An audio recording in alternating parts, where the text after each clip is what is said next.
안녕하세요. 반갑습니다. 법정의무교육, 성희롱 예방교육 전문 강사 저는 오하나입니다. 오늘 1시간 동안 저와 함께 성희롱 예방교육을 함께 진행을 할 텐데요. 저는 기본적으로 이 건강한 업무 역량의 기반, 정말 직장 내에서 성희롱 예방이 중요하다고 얘기하는 한 사람입니다. 어쩌면 여러분들께서 너무 의미를 과하게 부여하는 게 아니냐라고 생각을 하시겠지만 어떻게 제가 좀 설득을 해보자면 저는 특히 이 건강안에 조금 더 이 무게 중심을 두고 싶습니다. 건강한 상태란 어떤 상태일까요? 네, 맞습니다. 정말 육체적으로나 정신적으로나 아무런 탈이 없는 상태를 건강한 상태라고 얘기를 하죠. 우리가 조직 환경에서, 이 조직 근무 환경에서, 조직 내에서 만약 나의 건강을 해치는 요인들이 몇 가지가 있는데 그 중에 하나가 직장 내 성희롱이라면 어떡하시겠습니까? 이 가지는 잘라내야 된다. 저는 이렇게 말씀드리고 싶습니다. 헬시, 맞습니다. 이 헬시의 완성은 직장 내에서 안전한 근로 환경의 확보입니다. 여러분들도 이 안전한 근로 환경의 확보를 위해 오늘 교육에 집중해 주시면 감사할 것 같습니다.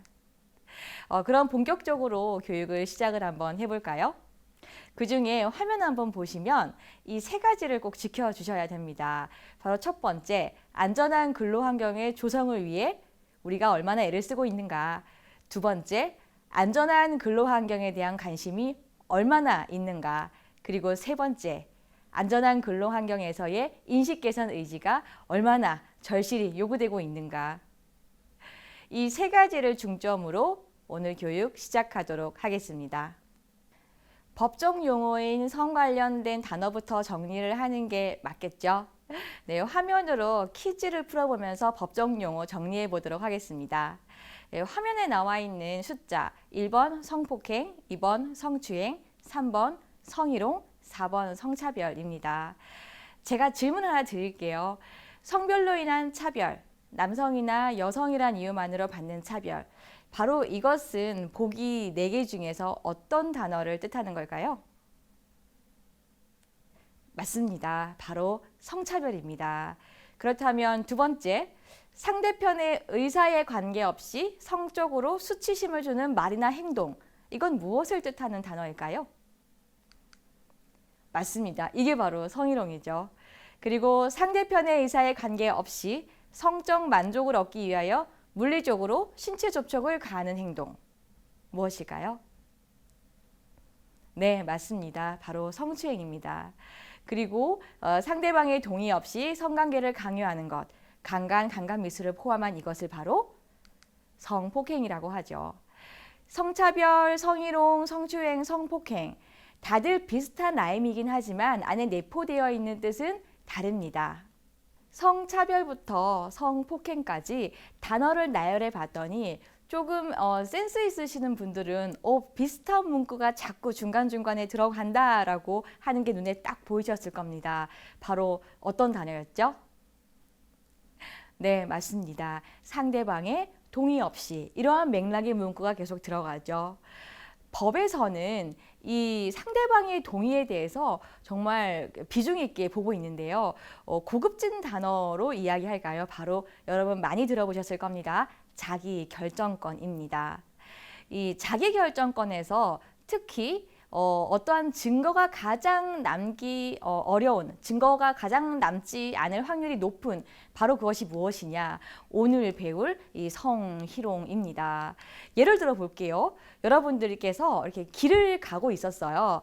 지하철에 도달하는데 모르는 사람한테서 갑자기 내가 성희롱을 당했어요. 그랬을 때 이 증거를 남길 수 있는 확률이 얼마나 되겠느냐? 이걸 말씀드리는 겁니다.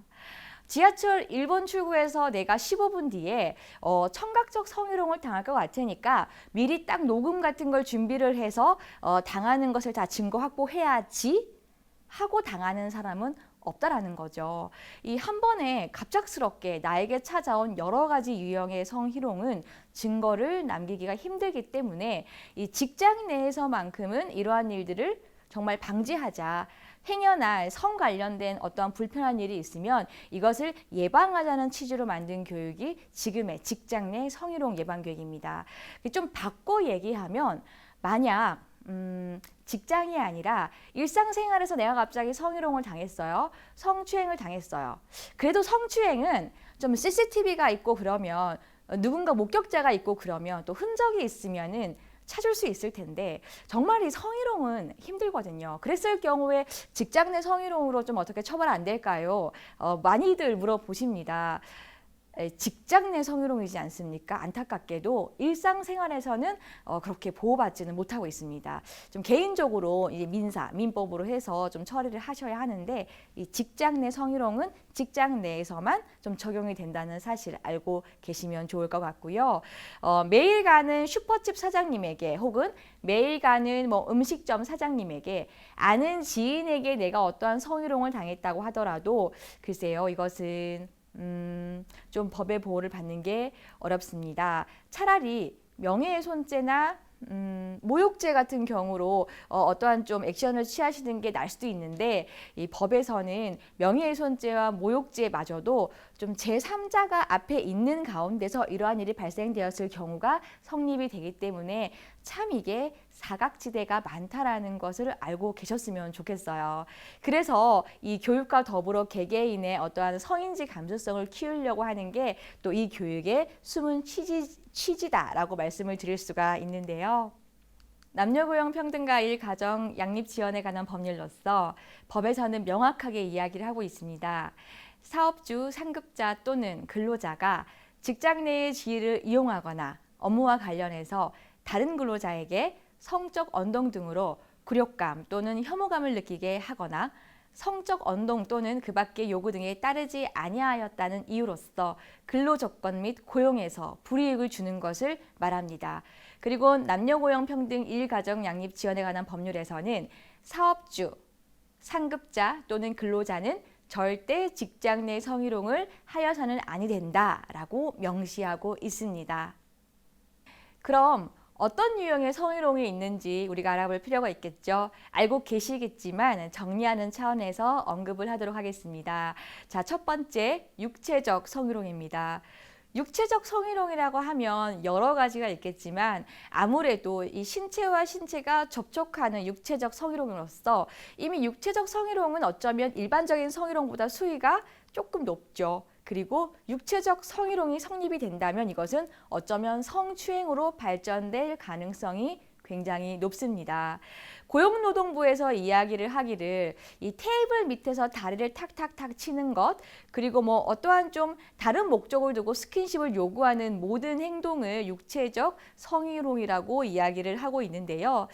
특히 또 안마를 해준다면서 이제 어깨를 주무르게 했다, 이런 것들도 육체적 성희롱이 된다고 하니 직장 내에서의 사소한 행동도 조금 조심을 해야 되지 않을까 싶습니다. 두 번째, 이 언어적 성희롱입니다. 사실 언어적 성희롱은 누군가가 좀 불쾌한 말이네요. 이거는 좀 성희롱이 아닌가 싶은데요. 하지 마세요라고 얘기하기 전까진 내가 성희롱을 하고 있을 거라고 생각도 못하는 그런 좀 습관화되어 있을 확률이 높은 성희롱 유형 중에 하나인 거죠. 남성과 여성의 차별을 둬서 그 역할을 비롯해서 뭐 우리 회사의 꽃이다, 또 이제 어떤 큰 무거운 물건을 들면서 좀 남성분이 휘청거리면 그렇게 부실해서 어디다가 쓰겠냐, 뭐 이런 말들도요. 어떨까요? 웃으면서 얘기하겠지만 누군가는 불편할 거고 그 안에 성별에 관한 어떤 좀 불쾌감, 성별의 역할의 강요, 성희롱적인 부분이 충분히 내포되어 있는 것입니다. 이 타이트한 옷을 입고 출근하니까 정말 좋다. 그리고 특히 과거의 본인의 영웅담, 굳이 묻지 않았는데요. 부부 사이에 좋은 금술, 또 모 커플의 진도율, 이런 거 안 궁금하지 않습니까?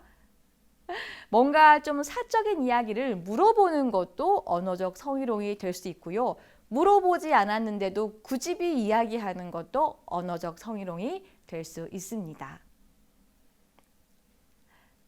세 번째, 시각적 성희롱입니다. 많은 정보 매체가 발달을 함에 따라서 요즘 들어 급격하게 시각적 성희롱이 굉장히 많이 좀 발생이 되고 있습니다. 시각적 성희롱이 무엇이냐라고 물으시면 한마디로 정의를 해드릴게요. 눈에 보이는 모든 것, 이 시야, 눈에 보이는 것과 관련되어 있는 성희롱을 이야기를 합니다. 그럼 눈에 보이는 것이 뭐가 있을까요? 컴퓨터로 야한 사진을 보여주는 것, 그리고 메신저로 어떠한 좀 음담패설 같은 것을 이렇게 타이핑하는 것, 그리고 고용노동부에서는 이렇게 얘기를 하고 있습니다. 실제 만났었을 때 원하지 않는 윙크를 자꾸 나에게 계속 하는 것 어떠십니까? 저분 좀 건강이 요즘 안 좋으신가? 왜 이렇게 눈을 깜빡깜빡 거리시나? 한두 번이면 이해하겠지만 계속 나에게 어떠한 목적이 불문한 어떠한 사인을 준다고 하면 누군가는 분명 불편할 것입니다.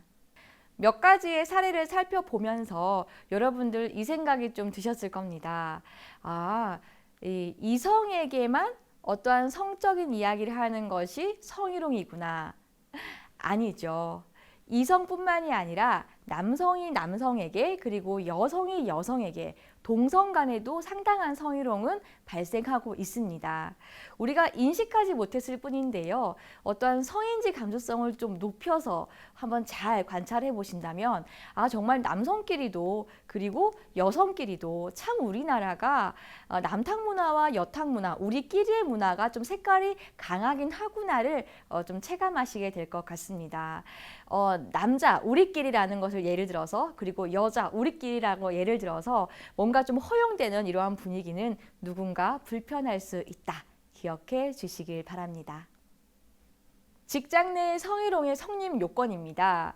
양성평등기본법과 국가인권위원회법에서는 그리고 남녀고용평등법에서는 이 네 가지의 성희롱 성립 요건이 성립이 된다면 이것을 직장 내 성희롱이라고 보고 있습니다. 굉장히 중요한 얘기인데요. 화면을 보고 이야기를 나누어 볼게요. 자, 첫 번째 말씀드렸죠. 직장 내에 행위자와 피해자가 존재하여야 합니다. 두 번째, 지위를 이용하거나 이 업무와 관련성이 있어야 합니다. 이걸 뭐라고 얘기하냐면 그 공적인, 사적인 요소보다 공적인 요소가 짙어야 된다는 거죠. 예를 들어 이 퇴근 후에 우리 밥 한 끼 하자, 술 한잔 하자 이 정도는 얘기할 수 있을 것 같습니다. 그런데 좀 이 얘기가 어려워서 애둘러서 일 좀 도와주세요. 도와줘서 고마워서 밥 사고 고마워서 술 사고 하다가 불편한 일이 생겼어요. 서로에게 아니면 누군가에게. 그랬었을 때에 일을 가르쳐 달라고 처음에 이렇게 스토리를 풀어 나가지 않습니까? 그럼 이게 공적으로 해당된다는 거죠. 자, 세 번째, 이 성적인 언동으로 혐오감, 수치심 등을 느끼는 경우를 말하며 이때의 확실한 수단, 이게 뭘까요? 바로 증거가 동반되어야 한다입니다. 이 증거가 없이는 직장 내에 내가 성희롱을 당했습니다. 그 고충 처리반에 접수도 못해요. 이건 나중에 좀 이야기를 해드릴게요. 그리고 네 번째, 고용상의 불이익부터 고용 환경의 악화까지 불편함과 이걸 좀 개선점을 요구하는 발언을 했었을 때에 그 뒤로 달라진 사무실의 공기, 그 뒤로 달라진 사람들의 어떠한 좀 눈빛, 이게 좀 익명이 보장이 안 됐다라는 거거든요. 고용 환경의 악화까지 포함돼서 이 성희롱은 성립 요건으로 적용되고 있습니다. 남녀 고용 평등과 일 가정 양립에 관한 법률, 점점 법률이 굉장히 세부적이게 좀 이렇게 들어가고 있습니다. 이 말은 뭘까요? 직장 내에서만큼은 법의 사각지대를 없애고 여러분들의 건강한 근로 환경을 만들고자 하는 그러한 결과라고 보여질 수 있습니다. 세세한 부분까지 회사 내규를 잘 확인하셔서 우리 회사는 이러한 법률을 적용을 하고 있구나. 우리 회사는 이런 일이 발생했을 때에 이러한 솔루션이 있구나 정도는 관심을 가지셔야 되겠죠.